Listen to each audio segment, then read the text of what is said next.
Hello, class. I want to introduce you to a friend of mine, a colleague, Marie Braun, and she has graciously offered some time to take us through. Actually, I fed her dinner, so I was bribed. She's going to take you through the basics of filling out paperwork for divorce. Yes. And she's going to throw out all the slang and quick tips and things that she expects as a experienced practitioner in this field. Marie, by the way, so she is an attorney in California, but she also has something common, well, uncommon in the family law practice area, certified family law professional specialist, right? And it's a way for attorneys to sort of designate, the bar allows them to designate themselves as specializing in a particular area. Yes. So Marie does a lot of litigation down at Civic Center. You may see her around, but less impressive. She's my friend, and she's going to take you through. I wanted to show you first, though, some of the resources that we are going to use to do this work right now, and then I'm gonna get her squared away on the screen. So in front of you, on one side of the screen, you have the CEB materials. Now you all have free access to CEB, and I really encourage you to go into the section if you on practice guides.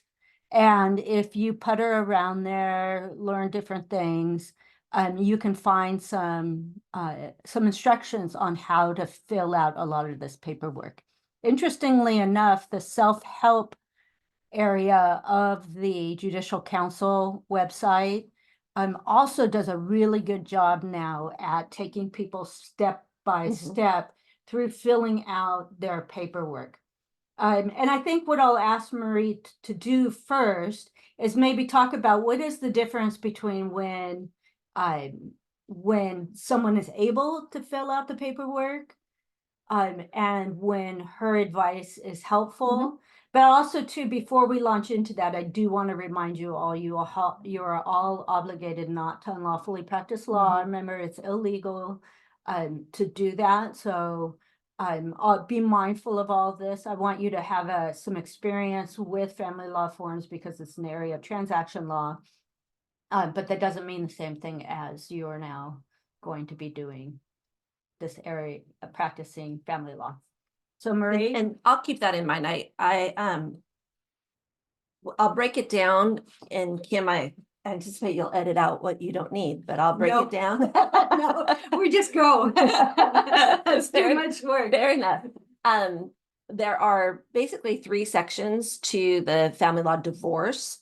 There's the initial pleading section, the discovery and disclosure section, where you might get some orders as well, and then the trial section and the judgment section.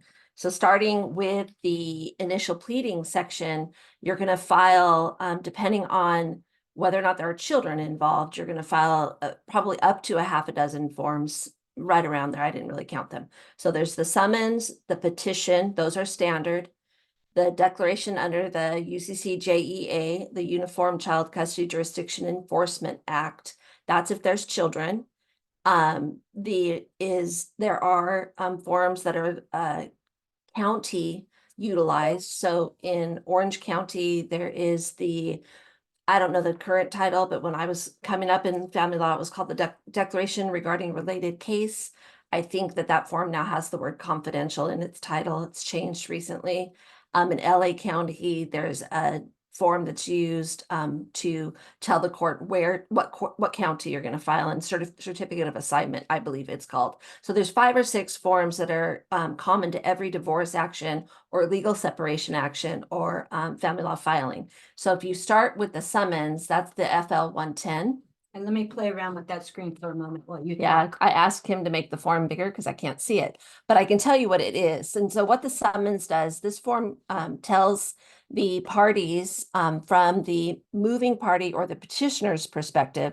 And in family law, the person who's starting the case is always called the petitioner.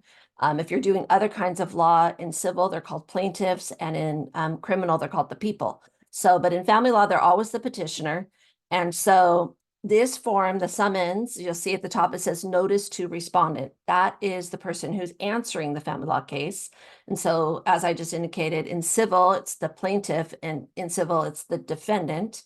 And in criminal, that person is the defendant as well. So here, when you're filling this form out, it's really important to be careful that whatever name you use for the respondent and whatever name you use for the petitioner, those names become the caption of the case. So it'll be John Smith petitioner versus Mary Smith respondent.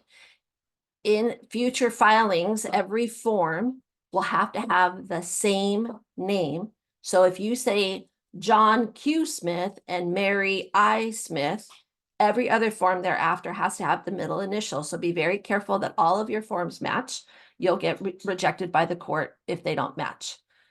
In the second section, this is an advisement to the respondent that he or she has 30 days to respond. And if you do not file a response in the second paragraph, it says the court might make orders that affect you, and that's called the default.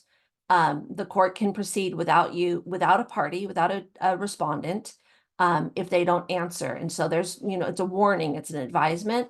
And below that, it gives information of, thanks, Kim, of where to call if you need additional self-help. And family law is noted for being very pro per friendly or paralegal friendly. We have a lot of self-help offices in the courthouse, and the Public Law Center does family law stuff as well. So there's a lot of opportunities for respondents to get help. What's more important about this form when you're advising someone, and I know it's not giving legal advice, but you're pointing to the information on the form. So it's not legal advice, but you want to direct their attention to page 2.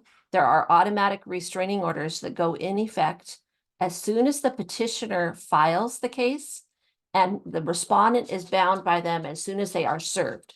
So these family law restraining orders, there's 4 of them. The first affects children, the second affects accounts, the third affects policies and property, and the fourth affects not disposing of things.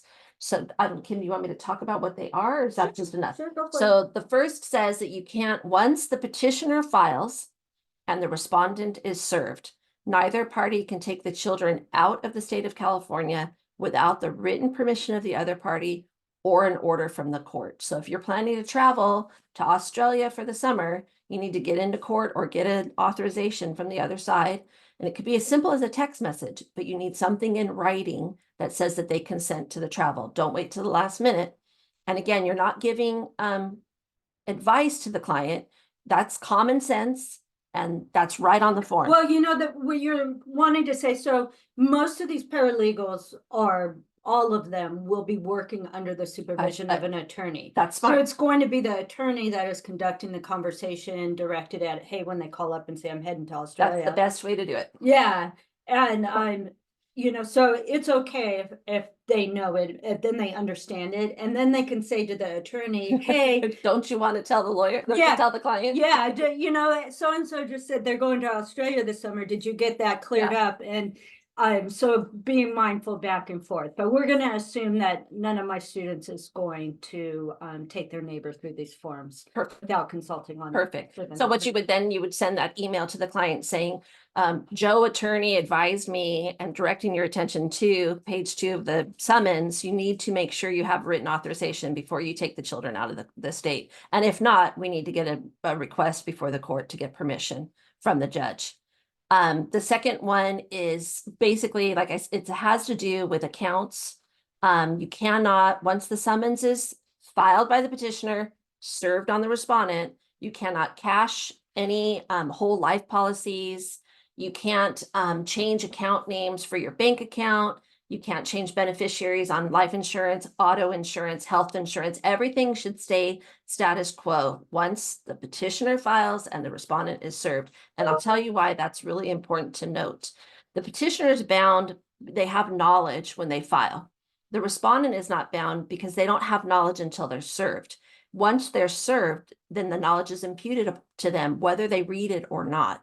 So it's important. If I had a case where I had a respondent served, sadly, he took his life before his response was filed, but before he took his life, he changed the beneficiaries on his life insurance policy. So I was able to go to the life insurance company and say, hey, here's my proof of service. He was served. That beneficiary change is unlawful and invalid. And so my client's children got to receive the benefits of the life insurance policy versus his adult children. So sad situation, but it's a meaningful example of why it's important to understand the other side must be served with this document so that you can impute the knowledge of the ATROs, the automatic temporary restraining orders called ATROs, on them.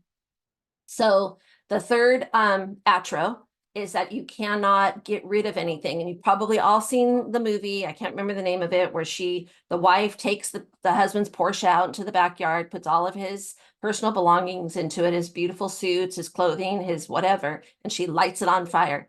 We all know that's a no-no. You shouldn't do that. But this form, the ATROs, number 3, make that unlawful and a violation of a court order. So you can't dispose of property, meaning you can't light it on fire, you can't give it away, you can't cash out the bank account and go on a spending spree. Unless there is an exception in the last line, you'll see, except in the usual course of business or for the necessities of life.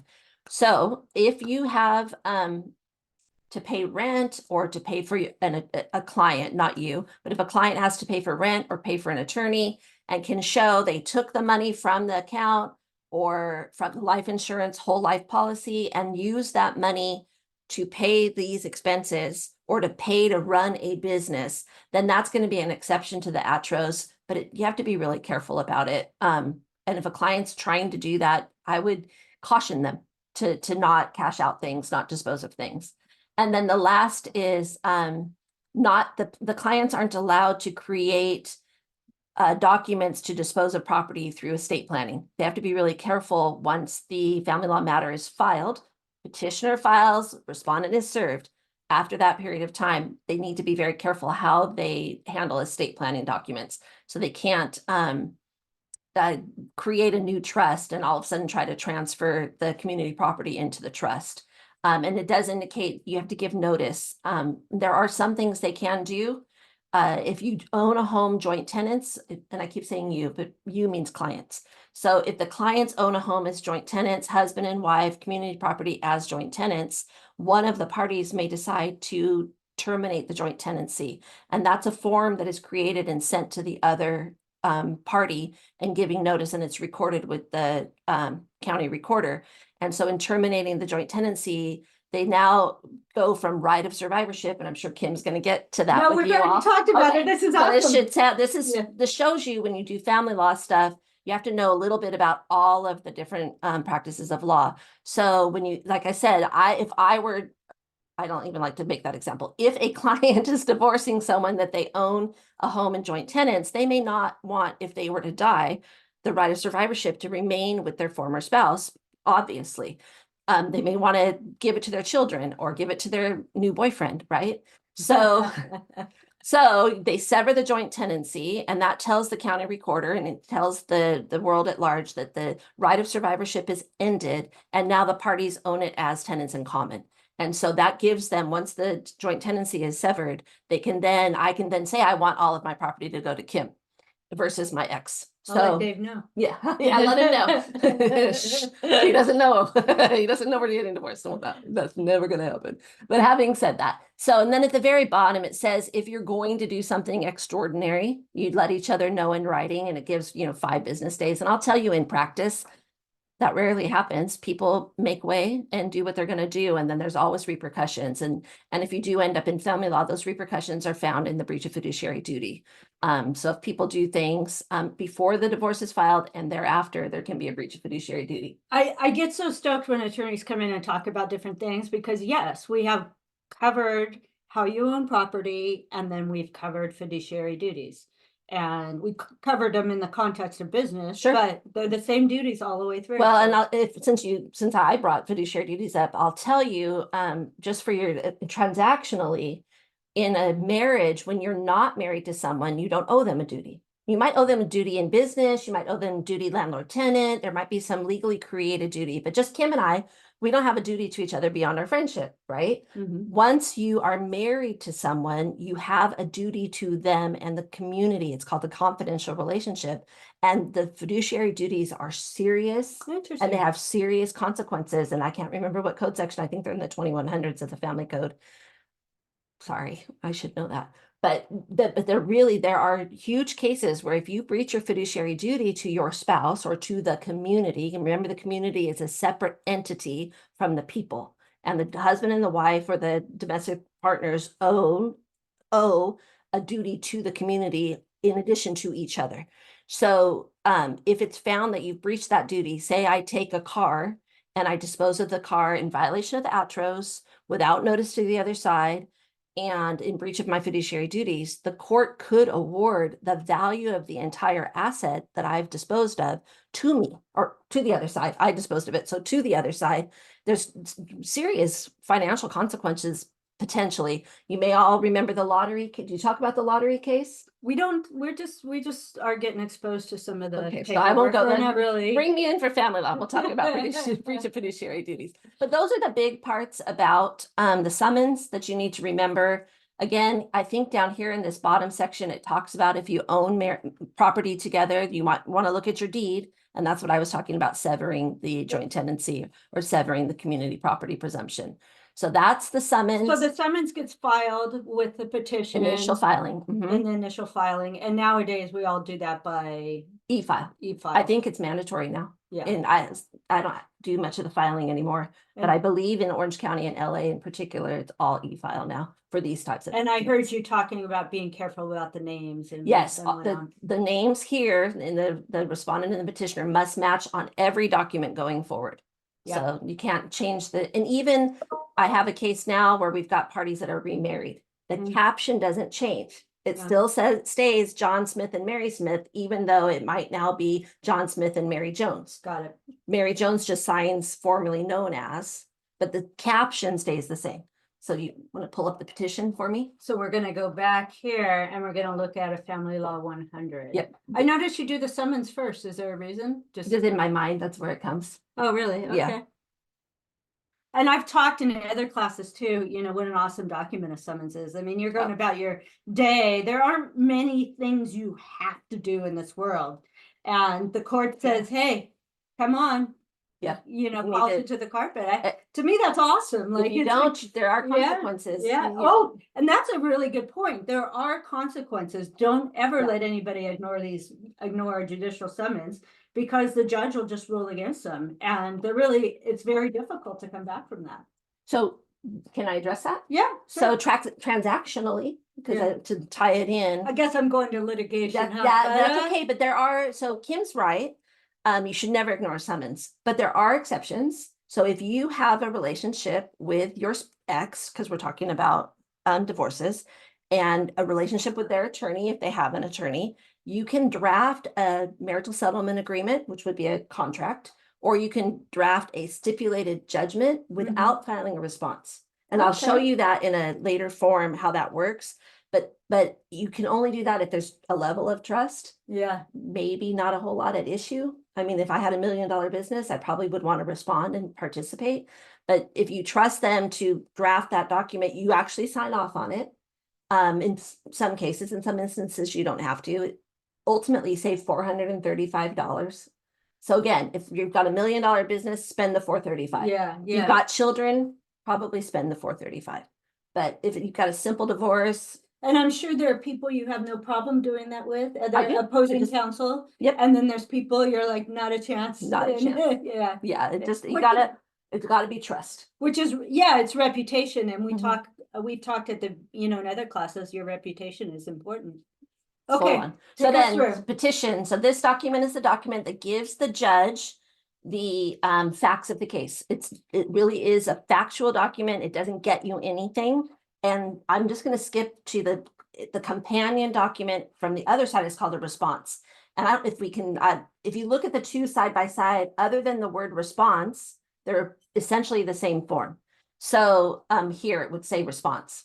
So this is for the attorney information. You can say attorney for petitioner or the person's name. Where you're filing for the court in Orange County, it's always Lamoureux. I know Kim said or Civic Center. We do cases in Civic Center, but we only file at Lamoureux. All of the documents get filed there. The case name, the caption should match the summons. And then you're going to let the court know what the client is requesting. And so let me just quickly, dissolution means you're terminating the marriage. Legal separation means you're doing everything but terminate the marriage. Nullity means the marriage was void or invalid at some point. And then if the reason why they have the word amended most commonly is when you file for legal separation, sometime in the process, you may determine during the process before judgment that you want to now terminate the marriage. And so you have to amend the petition for legal separation to become a petition for divorce. That's before judgment. So if that happens, you also have to just coincidentally or to add on, you have to also do an amended summons for the new petition as well. Some people go from divorce to legal separation as well, but that's much more rare. It's usually someone has not attained the jurisdictional requirements to file for divorce in California, and that means they haven't lived here for at least 6 months. And so they file a legal separation to get some orders in place.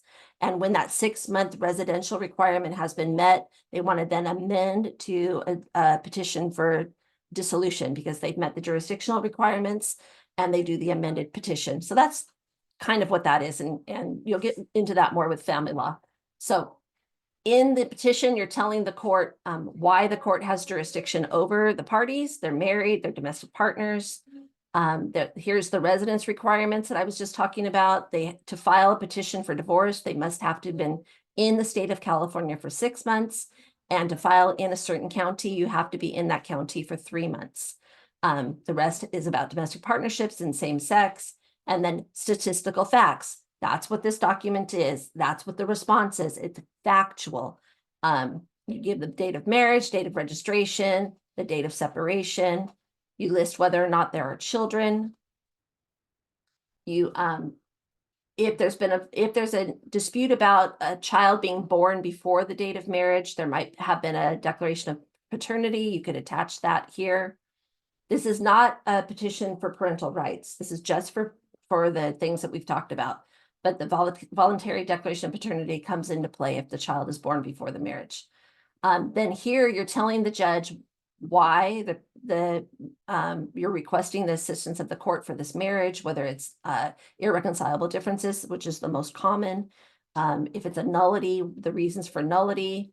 If it's a voidable marriage, these are the reasons for voidable. So nullity means that when the parties were married, they were not supposed to be married. They're brother and sister, or they're bigamous. They have another marriage in their past that wasn't appropriately ended. It means from its inception, nullity. It's not supposed to happen. I know, and I just want to point out that these are very much contractual terms that we learned earlier this semester, right? Whether or not a contract was void or voidable. There you go. And so when it's voidable, you can see the other choices here that make it voidable versus void at the inception. And some of the same concepts at play: fraud, physical incapacity, unsound mind, and yeah, it's contract law. Very much so, because marriage is a contract, right? And I tell students it's a contract that, putting aside the issue of children for a moment, is just about property. Yeah, if you have a divorce, it's all property. It should just be a business. It really shouldn't. It's not my husband's a jerk, my wife shouldn't have left me, all that.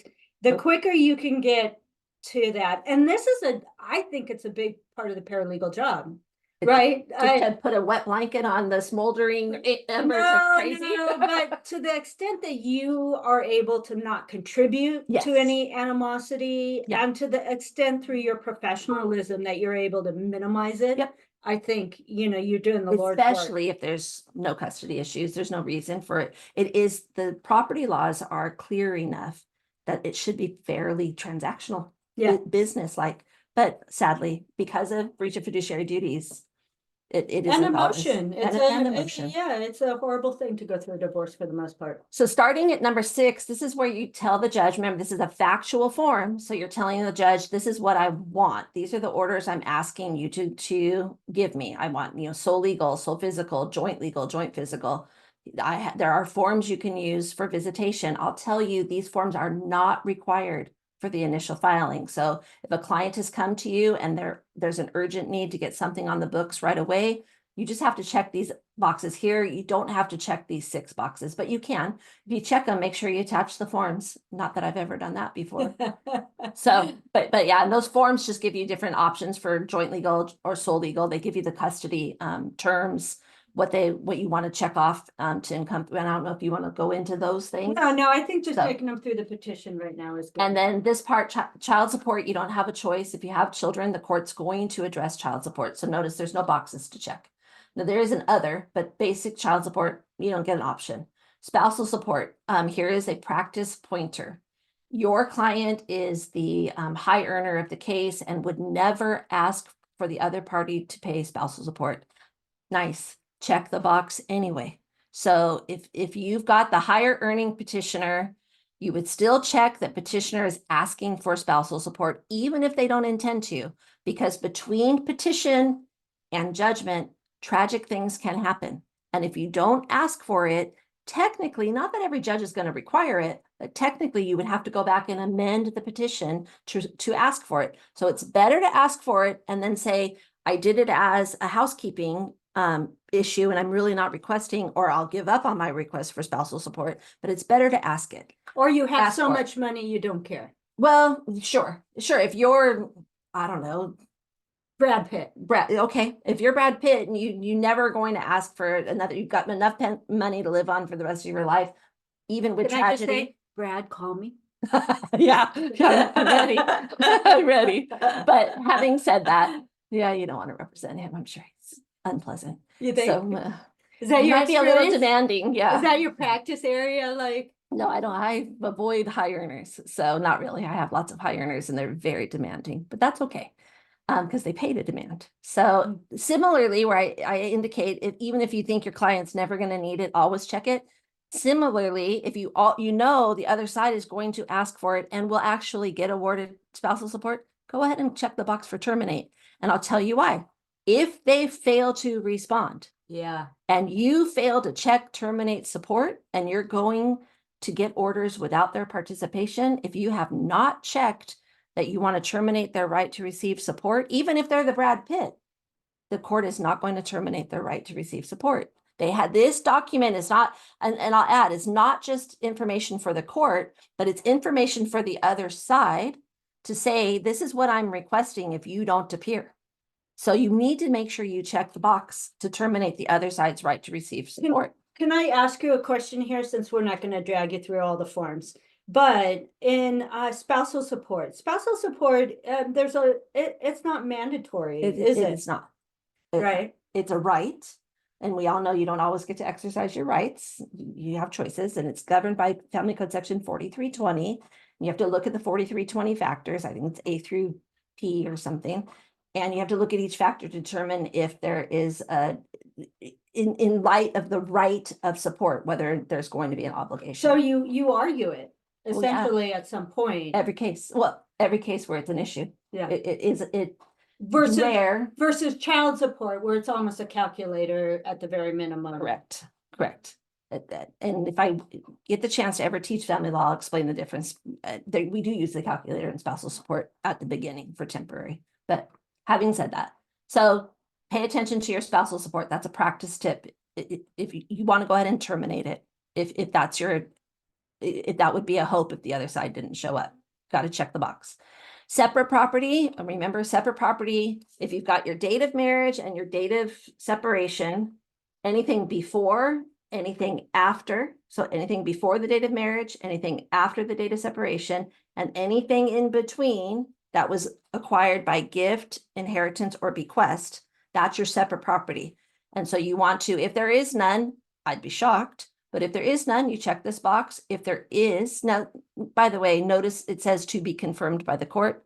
So maybe there's separate property that's not really at issue, but you always, again, you want to check the box. I don't think Dan and I have separate property. Well, you married so young, you may not. I'm just But you've saying. disposed of the cars you had back Yeah. in the old days. Did you Yeah. have cars back then? Yeah. They were I riding see- horses. I see how it's gonna be.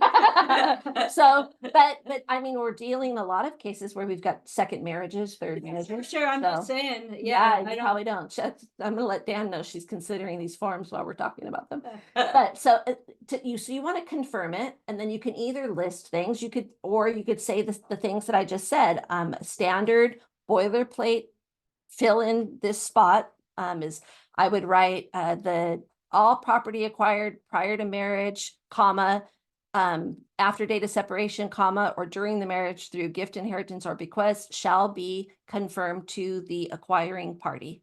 And then I would say another boilerplate thing: the petitioner is unaware of the exact nature and extent of the separate property and will disclose same in the preliminary declaration of disclosure and its attachments. So there's boilerplate language you can use here, or you can list my 1970 Toyota Corolla, the house on Elm Street that I inherited from my parents. If you start to create a list, are you Bound by it? limited to by that list? You would be bound by it in a default process. If the other party responds, you'll expand on that list in the declaration of disclosure. So, okay, You'll be okay. But in a default process, you would be bound. okay. So then going to page 3, this is the community property. Same idea as separate property, but community property is what's acquired in the middle by the parties through their efforts and earnings. So if during the marriage, Kim and Dan have acquired all of this stuff, it's all community property according to Kim, and I'll let Dan know that. So again, you would do the same sort of explanation: all property acquired during the marriage through the efforts and earnings of the spouses. The petitioner is unaware of the exact nature and extent of that property and will disclose same in the declaration of disclosure. Or you can make a list: Elm Street, my retirement at Boeing, whatever the things are that they've acquired. Attorney fees. So we'll do it. Mary Smith and John Smith, they would always check. I would always check the box. Brad Pitt, he may not, but if Brad Pitt thinks that Angelina's not going to respond, he may want to have her ordered to pay his fees. So you want to, same as the spousal support, you want to check the attorney fees box. If you don't, and it's a default, you could be precluded from seeking attorney fees. Petitioner's former name to be restored. That is if someone had a name prior to their marriage that they want to go back to. You do not have to fill this out. It's nice if you do, but at time of judgment, the judge is going to ask anyway. So it's good practice, but not necessary. Now, there are different ways to handle the other. This is for requests that don't appear on the form that you think the judge may want to address. I often will put such other and further relief as the court deems just and proper. And that's to give the judge a chance to make orders that I may not have requested, but the judge thinks is appropriate. And it's kind of a catch-all phrase in a default. I've been able to say in a default situation, oh, you're right, Your Honor, I didn't ask for that, but here's why it's okay for you to do it. So if Brad Pitt were my client and I want to terminate Angelina's spousal support, but I didn't check that box to terminate her right to receive spousal support, I could explain to the judge that Angelina has, are they still married? I don't even know. They are, I think. Okay, I thought I might have the wrong female's name, but you know what I mean. I could explain to the judge, I gave you this clause, such other and further relief as the court deems just and proper, in the other box, so that in this instance, I can prove to you Angelina would never have a need for spousal support. So it's okay for you to terminate her right. So it's good to put the catch-all phrase in. A lot of lawyers don't do it. It's a personal practice. It's not required. Some other attorneys I've seen put in that they're requesting a statement of decision for any evidentiary hearing. I've seen that. I've never done it. There's a lot of questions whether that's appropriate. But it's out there for statements of decision. They're important. So next form would be the declaration under uniform whatever it is, UCCJEA. And Kim, can you help me find it? Yeah. But I don't want you to have to go through all these forms. Let me just do this one. It's a little Okay. technical. I'm not going to do the response because it matches the petition. But this form, if you have children, it's required. And it just tells the court, same stuff at the top. Here you've got to put the kids' information, Place of birth doesn't mean St. Joseph's, it means Fullerton, California. You could even just say California. Date of birth is important, and the rest of the information is important. This form tells the court where the children have lived for the last 5 years. So it's important you go all the way back from, if you're dealing with a 3-year-old, you would go from birth to the present. If you're dealing with a 12-year-old, you would do it from age 7 to 12. So it's a pretty straightforward form. And you do an attachment if there's other kids besides 2, if there's more than 2. And then on page 2, this alerts the court if there are any other proceedings affecting the children. And then, of course, they sign the form. So, and that will take care of this form. Let me go, if I can get back to her. We've talked about the response. The property declaration is similar to a schedule of assets and debts. And I guess those are the forms I've done already up through the UCCJEA are the initial pleadings. At the same time of the initial pleadings, if you want to file documents that apply to the declaration of disclosure. So remember when I started, there's 3 phases in my mind: the initial pleading phase, the discovery and disclosure phase, and the judgment phase. The property declaration, the schedule of assets and debts, and the income and expense declaration make up the disclosure phase. And there's some cover sheets that go with them. The declaration of disclosure and the declaration regarding service of the disclosure documents. So however you do it. The property declaration, you do one for separate property and one for community property. I elect to do the schedule of assets and debts because it's one form for all property. You just have to designate within the form what it is. I've just never been a fan of the property declaration. You can write more on the schedule of assets and debts, and you can tell I'm wordy. So I like it because I can put more on it. So, but it's good. Do you want me to show those to them? No, because this is just an introduction. Okay. It's not the whole class. We do have a family law class. For students who are interested, it is an elective. When we have a group of students that show enough interest, we usually will run it. Do you want me to do some of the judgment forms, the default? Nope. Oh, then We're good. Let me Okay. go ahead and take the stop share and get us back on the screen here. And say thank you to my friend Marie. I don't want to make this too long. well, I'll but tell you, family law is probably a great area for paralegals. it's bread and butter, right? bread and like butter. doing estate planning, And they're family welcome. law. I think I'll tell you right now, I was on my computer this week and we do something called the listserv where it's a chat room for attorneys, family law attorneys. I saw no less than 3, maybe 4 requests. Do you know any paralegals looking for a family law position? What do you? Well, I guess I don't want to date the video.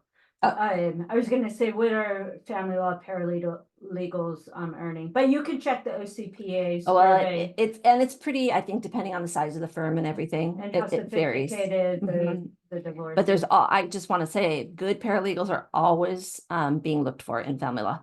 You used to So tell it's a me really that the good. most valuable paralegal skill that you could remember was the ability to write a memo. For sure, because Yeah. that's what I look at when I'm getting ready for a phone call, a court appearance, preparing a declaration. I'm going back to the memo to see, because my paralegals had often more contact with the client than I have. So it's all well and good that they've got it in their head, but they need to put it on paper so that I can get it in my head and then get it where I need it to be. Right. Really important to write down your now. On a second level, it's really important you write that contact down also, so that if there's any challenge to billing or challenge by the state bar, that memo shows the whoever's challenging that document. Well, I did have an hour call, and here's the proof of I wrote a 5-page memo based on that 1 hour call. So, and you'll be amazed at the number of clients that come with their cell phone and they say, we were on the phone for 6 minutes and you billed me a 0.3, which is 18 minutes in the law world. But practical tip, telephone call with client, semicolon, memo to file. Always tag them together. It's not just the call, but clients, they see that 0.2 or 6 minutes on their phone. They don't understand why it was actually an 18-minute charge. So that memo will support the charge. It's good for the lawyer for their knowledge. It's good for the lawyer for their malpractice. Okay, so you all We know won't my say that, but- buddy, you all know my buddy Marie Braun now. You Mhm. see her around the courthouse or anything like that, you have a right to say, hey, I Yeah. saw your video. Thank you very much. Grab I me. learned a lot. Very, very friendly attorney. So just don't bug her if she's in. I'll tell you. Yeah, I'll tell you. You'll tell you. Okay. There you go. Let me go ahead and stop this and hopefully it was helpful. It was helpful.